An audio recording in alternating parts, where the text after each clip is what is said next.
జనసేన అధ్యక్షులు పిఠాపురం ఎమ్మెల్యేగా ఆంధ్రప్రదేశ్ రాష్ట్ర మంత్రిగా ప్రమాణ స్వీకారం చేశారు. అమరావతిలోని కేసరపల్లి వేదికపై గవర్నర్ అబ్దుల్ నజీర్ సమక్షంలో తొలిసారి మంత్రిగా ప్రమాణ స్వీకారం చేశారు.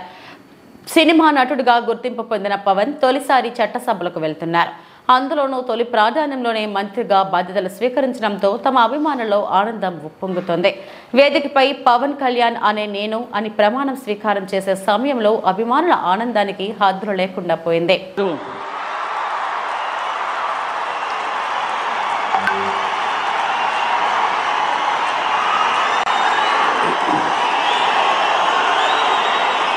నేను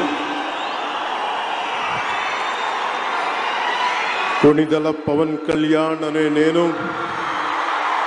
శాసనం ద్వారా నిర్మితమైన భారత రాజ్యాంగం పట్ల నిజమైన విశ్వాసం, విధేయత చూపుతానని, భారతదేశ సార్వభౌమాధికారాన్ని, సమగ్రతని కాపాడుతానని, ఆంధ్రప్రదేశ్ రాష్ట్ర మంత్రిగా నా కర్తవ్యాలను శ్రద్ధతో, అంతఃకరణ శుద్ధితో నిర్వహిస్తానని, భయం గాని, పక్షపాతం గాని, రాగద్వేషాలు గాని లేకుండా రాజ్యాంగాన్ని, శాసనాలని అనుసరించి ప్రజలందరికీ న్యాయం చేకూరుస్తానని దైవ సాక్షిగా ప్రమాణం చేస్తున్నాను.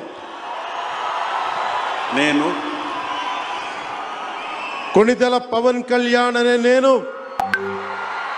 ఆంధ్రప్రదేశ్ రాష్ట్ర మంత్రిగా నా పరిశీలనకు వచ్చిన లేదా నాకు తెలియవచ్చిన ఏ విషయాన్ని, నా కర్తవ్యాలను సక్రమంగా నిర్వహించేందుకు అవసరమైన మేరకు తప్ప ప్రత్యక్షంగా కానీ పరోక్షంగా కానీ ఏ వ్యక్తికి లేదా వ్యక్తులకి తెలియపరచనని లేదా వెల్లడించనని దైవ సాక్షిగా ప్రమాణం చేస్తున్నాను.